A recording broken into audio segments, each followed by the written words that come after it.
所以我之前在纽约待很久，然后待到后来的感觉就是很好玩，很多餐厅，很多酒吧。可是久了之后就是大概那样子。可是 SF 的话就是没有事情可以做，可是你可以专注在一项兴趣上面，然后钻研比较深。但如果他们没有固定的娱乐，就只是玩喝的话，我觉得比较难。你看他表情，我觉得气的，他牙齿都嚼起来了。我跟你很相反。那我们就一起亮牌喽！1、2、3，欢迎收看《矽谷1001夜》，我是 Rachel， 我是天宁，我是明燕。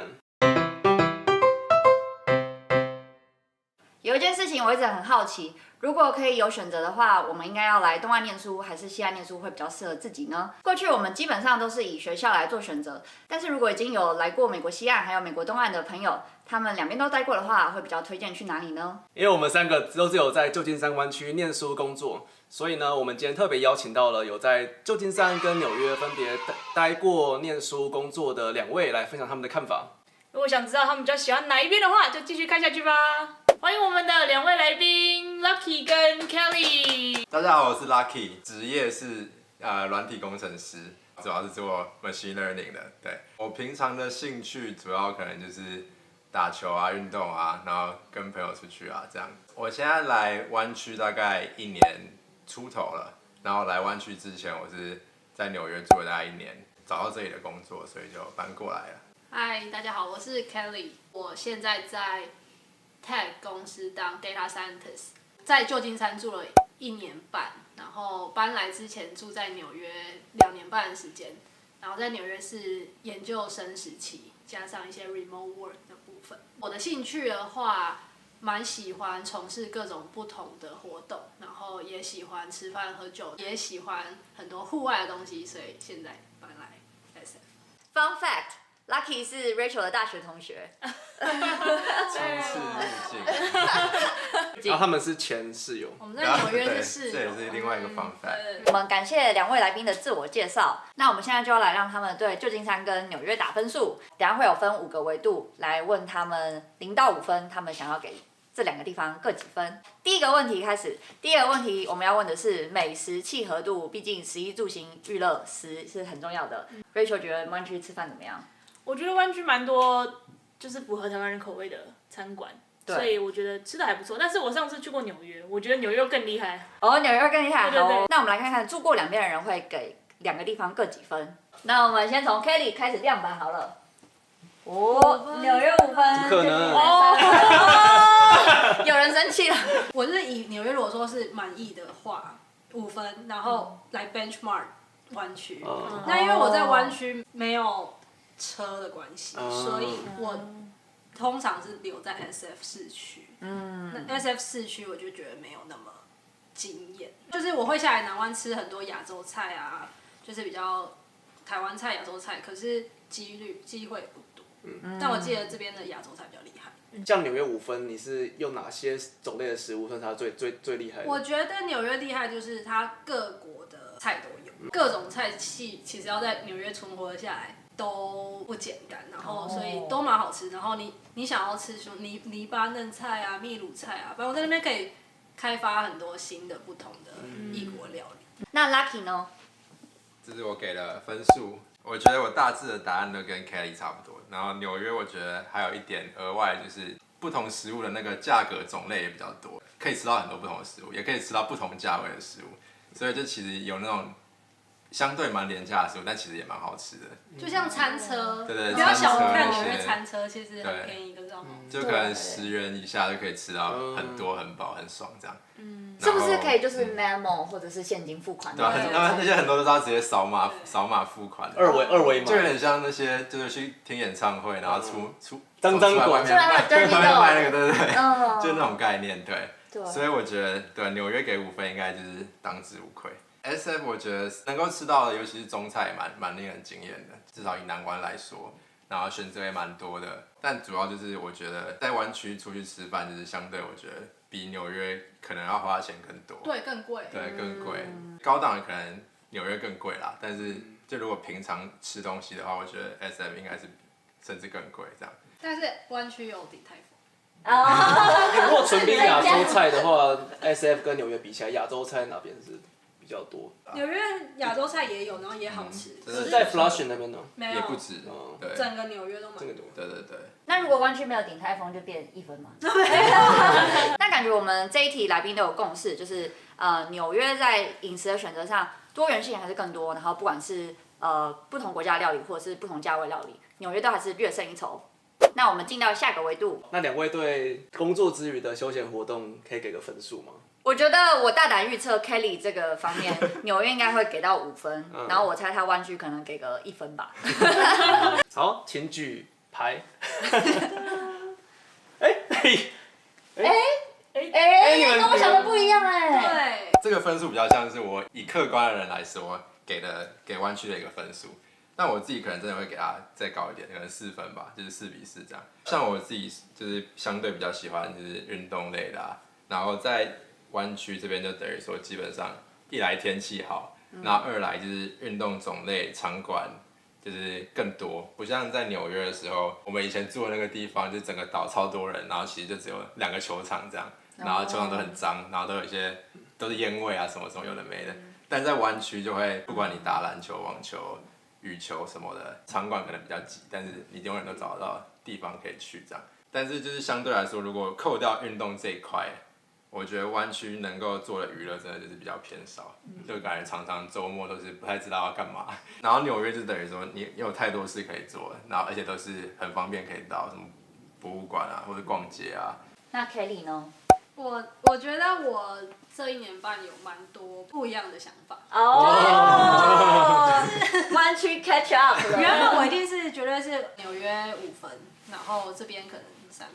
可是后来我觉得，在一个地方待久了之后，你其实都会想要一些不同的体验，然后不同的感受。所以我之前在纽约待很久，然后待到后来的感觉就是很好玩，很多餐厅、很多酒吧，每个礼拜都可以去玩。可是久了之后就是大概那样子。可是 SF 的话，就是完全不一样的体验。是我刚来的半年，其实也不喜欢，因为太少事情可以做。可是后来就是因为太没有事情可以做，可是你可以专注在一项兴趣上面，然后钻研比较深。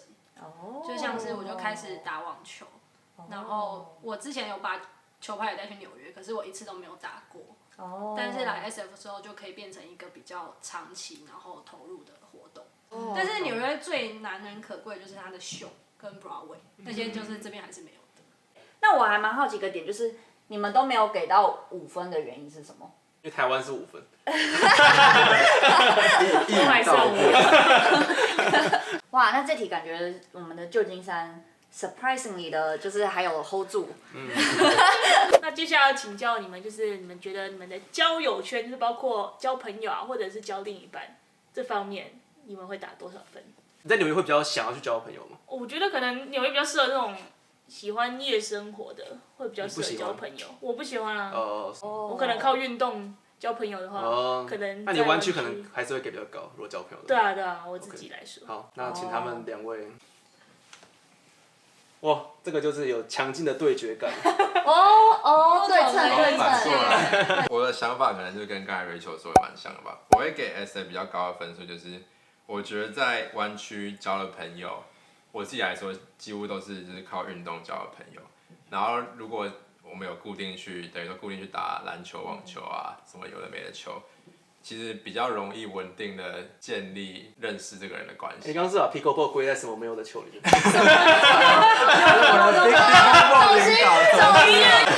更正，就我现在最固定打的球就是匹克球，我要发扬一下匹克球。Anyway， 反正我都是靠篮球跟匹克球在这边认识了很多，就是固定每周都会见到的朋友。然后在纽约的话，我觉得比较常认识到的人都会是朋友的朋友，一起去参加什么在家里喝酒的局什么有的没的局这样。因为你可能也不一定每周都会跟固定的这些人喝酒或者出去外面玩什么的，所以我就觉得相对比较难真的认识一个人。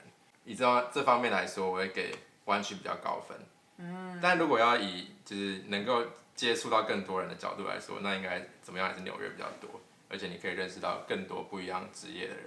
我记得你之前有分享过一个，就是在湾区交到的朋友比较会是一群人，然后在纽约交的朋友比较会是比较个别，对零散的感觉。当然你也是有机会可以一群人一起啦，但如果他们没有固定的娱乐，就只是玩喝的话，我觉得比较难。你看他表情，他很生气我觉得气得他牙齿都挑起来了。我跟你很相反。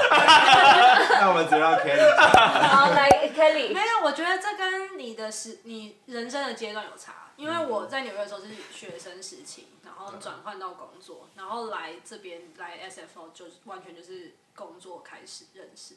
我刚刚很赞同 Lucky 讲的，就是那个人的多样性、多元性。因为像在 SF 认识的，通常90%都是在 Tech， 然后都是工程师，不然就是反正就是那几种职业在换。然后纽约的话是真的是各种不同的，戏剧的人也有，行销的人、商业、法律，任何非常多元。然后 Tech 也是一小部分而已。另外一块就是可能我已经习惯就是喝酒交朋友。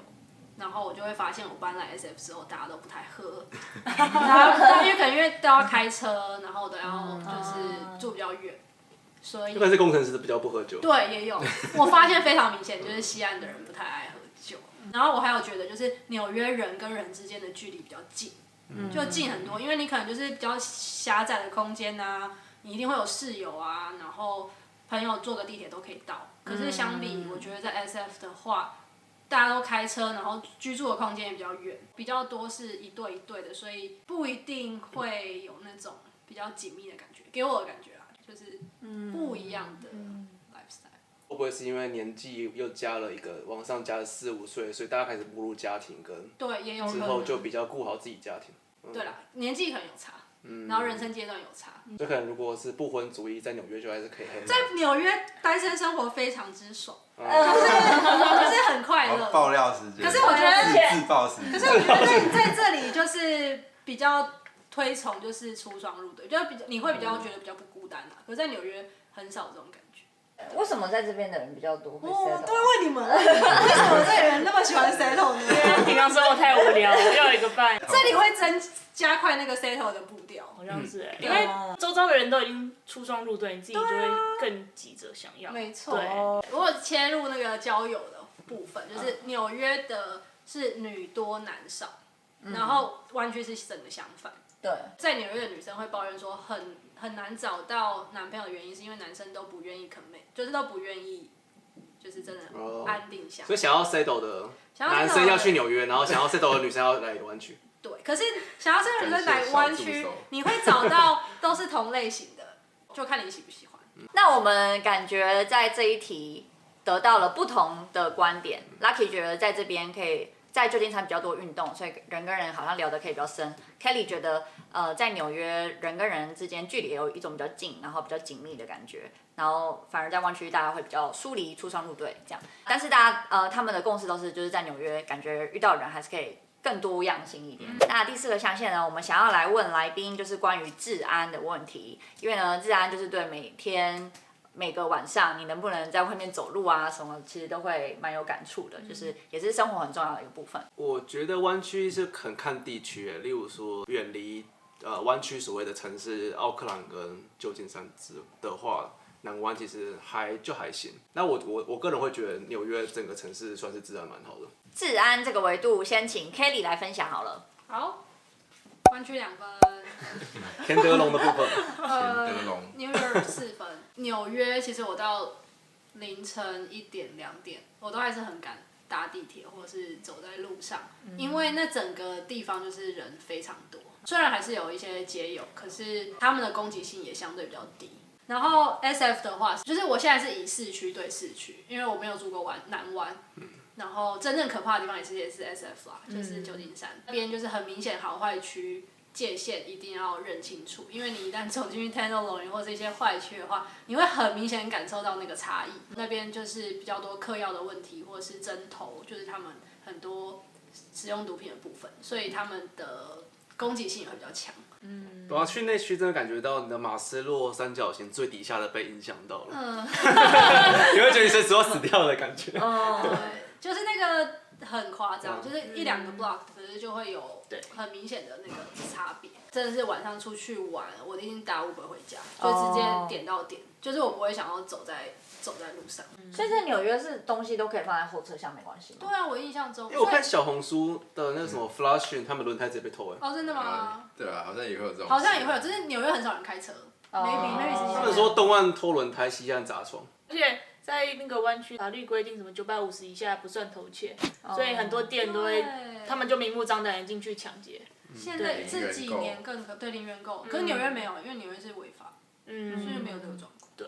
那纽约的游民他们表现大概都是怎么样的？就是在地铁上，你也是会看到一些怪人，然后讲话啊，然后干嘛的。可是可能旁边太多人了，所以你会觉得，就算他们这样子很奇怪，你不会觉得你很受到威胁。但纽约怪人感觉是少数，在旧金山怪人是多数。对，对，你走在那条路上，可能5个怪人，你会觉得是被包围的。哎，那你有搭过 BART 吗？有。那你要不要 compare 一下纽约地铁跟 BART？可是我也很少搭 BART，可是有搭过几次。然后第一个就是那个尿骚味真的之重，就是很可怕。纽约地铁没有很干净啊，可是它没有那么重的那个尿骚味。而且那个 Civic Center 那一站真的很可怕。对，我就是在 Civic Center 搭，因为我家离那里最近。哦天哪，就游民都很喜欢在 Civic Center 站外面开趴。对，就是你每次要走过那个捷运站，你真的是要突破那个重重的人墙，重重的僵尸末日地震。对，所以我来这边1年半，我大概搭3次以内的 BART，因为很多人都说不要搭那个。那Lucky 觉得怎么样？一样。我给了跟 Kelly 一模一样的分数，但我觉得我给的理由也差不多啊。反正在湾区，就不管是在 SF 还是在南湾，就是 SF 就是那刚刚说的那些嘛，然后南湾还会被砸车，就是这些，就是你出门都会觉得有点担心，如果去停了一个 Plaza 会不会被砸车，有的没的，就要再三确认有没有把东西清空啊等等的。然后纽约就像 Kelly 刚才说，就是怪人的数量其实差不多啊，但是我觉得在 SF。就在市区被遇到那些怪人，就真的是你被他们看就会觉得不舒服，就觉得哪里不对。但是在纽约的怪人，有时候我就觉得有的其实也蛮有趣的，一笑置之。对，一笑置之。蛮多怪人就其实你看起来他也不会对你有什么攻击性。那差别是什么？是因为这边有嗑药，这边没嗑药？我觉得是我觉得纽约怪人比较多，就是一直自言自语或者跟人讲话，而且就是相对不会成群结队这样。但是湾区是很容易，就像 Kelly 说，如果进去一个区，就可能会遇到好几个，然后就是很明显就是哪里不正常，裤子没有穿好那种，就会觉得很可怕这样。对，感觉治安方面大家还是蛮有共识的，觉得纽约还是比较好。那我们最后一个维度是工作的机会，可以请2位分享一下你们就是对纽约跟旧金山工作发展的 career 的看法吗？纽约有什么软体产业吗？对，几乎各大公司都会在纽约有 office 啊，所以其实机会还是蛮，虽然都小一点。例如说在纽约的 branch，然后跟在湾区的 branch，湾区的 headquarter 发展机会，你觉得会有差吗？纽约可能就是稍微边缘一点，但是也没有到真的很边缘，就放在世界上还是很核心的。但是最核心的还是会在湾区，然后可能比较重要的一些产品啊什么都会放在 headquarter 这边。好，我是觉得 SF 湾区是5分的情况下，纽约应该是3.5分。我这个出发点是以我想要进 tech 的角度来看，就是如果想要进 tech， 湾区绝对就是得天独厚。矽谷圈啊、新创圈各种最大的 tech 公司都在这边，工作机会的量 volume 来讲一定也是最多。回应刚刚 Rachel 说纽约就是晋升机会，我觉得如果你在 tech 里面，然后你比如说你在 Google 纽约或者是 Google 湾区，我觉得是差不多的，只是说那边的缺就可能是1:10，就是很少，就是你可以在那边当工程师的机会相对湾区来讲少很多。可是我觉得我有朋友是 Google 纽约的工程师，我就觉得他的生活非常的好。收入方面来看，你如果是拿 tech 薪水在纽约，你是在纽约可以过得非常舒服的一群人。那纽约的物价跟湾区也是纽约比较低吗？稍微低一点。除了房租之外，其他东西其实我都觉得比较低。其实我想到个类比很接近湾区跟纽约，就是你想象竹科跟台北市。台北市的租金贵，可是台北市的食物其实是比竹北便宜的。然后竹北的租金没这么贵，但是竹北的食物很贵又不好吃。湾区就给我一种大型竹科的感觉。对。所以大家可以就是在台湾先体验一下，台北住半年，然后竹科住半年，知道对，就知道要去哪边。再决定要来纽约还是西岸。好，那 Lucky 呢？我是给2边同分啦。就像他们刚才说的那点，我觉得就是可能如果以大公司来说，就可能两边都有职缺，但也许湾区的职缺更多一点。但是我觉得以 tech 来说，就是在纽约你可能也还有更多行业也会需要 tech， 就可能就以我本身有一点金融背景来说，像那些基金公司啊什么，他们其实也很缺，就是软体工程师等等的，所以可能那部分缺到的，就是湾区比纽约更多的那些大公司、大科技业的职缺，可以被其他行业的像金融业那些对软体工程师的缺来弥补过来。所以我觉得，就算以科技业来说，我会给两边差不多的分数。不是单纯以 tech 来说的话，我觉得两边其实也差不多，就甚至纽约可能更多工作机会。我觉得 work-life balance 的话，一定是湾区大于纽约。我觉得纽约的人工其实普遍比较长，可能因为那边的金融行业或法律的行业其实都是 work-life balance 很差的，然后所以他们已经习惯就是工作到6、7点，其实是很 OK 的。我刚从就是纽约办公室回来，然后就那边6点半还一堆人都还在办公室，这里4点半5点就没有人。可是大家在这里就只是想要怕塞车，这对，纽约就算了。对博班的时候，然后就有问，因为我东岸西岸学校都有上，然后那时候就有问学姐前辈，他其实就算连 PhD 东岸的 PhD 公司也会普遍来说比西岸的 PhD 公司还要长。他说东岸的文化就是比较认真，对，然后步调比较快，然后西岸就是比较 lay back，然后想要做自己想要做的事，这样。没错，就是连博班在学校里面都有感觉到这样的差别。所以感觉是一个文化上整体的差别。因为比较认真的人可以去那里。那我们都是一些水妹仔。那我们感谢我们2位来宾对5个维度分别不同的想法。那我们现在就来加总分数。那我们就一起亮牌喽，1、2、3。完了，我没有成功带既然差不多同，没有带稿到完全。哇，那2位来宾呢，最后都是给纽约在更高的喜欢指数啦。那为什么你们现在在这边？给我一个理由。工作机会啊，工作机会。小设，那你说你每个项目不能放100%加权平均，加权。好，那你大概说一下 weighting， 你们哪个 weighting 会重一点？我现在就是交友跟工作啊。交友这个差不多。对。哦，所以是工作。工作现在很微点。救不回湾区了。救不回湾区。你交到男友在这边5了。对。好，那我们听完他们分享之后，来问一下明燕跟 Rachel 的想法好了。明燕，今天的讨论完，你觉得有什么新的观点吗？因为之前都跟他们2个有聊过天，对，所以大家知道。然后我自己也有自己的偏好，所以我不会把这5个点放一样的加权，这样我就会把工作、天气跟居住环境，然后放的比较大一点。所以对我来说，湾区可能会比较适合我。自己会比较在意休闲活动跟工作机会吧，是比较不爱夜生活的，所以湾区这边还蛮适合我的。我们今天很开心2位来宾来跟我们分享，然后 share 了很多故事，觉得学到了很多不同的观点。对，然后今天我们最后给出来的他们的喜欢指数就是给大家参考，然后没有绝对的对错，就只是希望大家都可以找到一个最适合自己的地方，然后来留学、来读书、来工作，然后就是有一个开心的美国生活。如果你也刚好住在旧金山或纽约的话，欢迎在底下留言告诉我们你的故事哦。喜欢我们的朋友记得按赞、订阅、开启小铃铛，也可以到底下留言告诉我们你的想法哦。海外生活不孤单，我们下集见，拜拜。拜拜。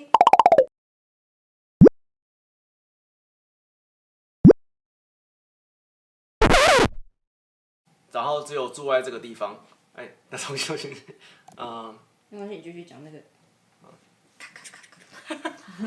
好，卡。有道理。为什么你他之后聊得更畅快？奇怪。因为有 camera 的那个。settle 一下吧。你 settle 了吗？你刚才怎么下面也要开战。那你喜欢吗？你不喜欢湾区的男生吗？我会有男生，也有男生。纽约的男生比较有趣，可是你可能要找到那个愿意有趣，可是又愿意定下来的人。哦。纽约唱歌超便宜耶。对。我当时去真的超惊艳的。我跟你讲 ，Uber Eats 纽约的便宜很多。真的会有唱？你说他的菜单？就是外送的。哦，外送 service。而且他们也有很多那种中国的那些小对孩，对然后选项多很多。加错就会很尴尬，算出来算出大来。家可能被嘴科技工程师，这两个都是金融背景的，还算错。数理只有班的数学。什么国中讲一下？德光德光国中数理自由班。那个是德光女中，干扰。被嘎死了。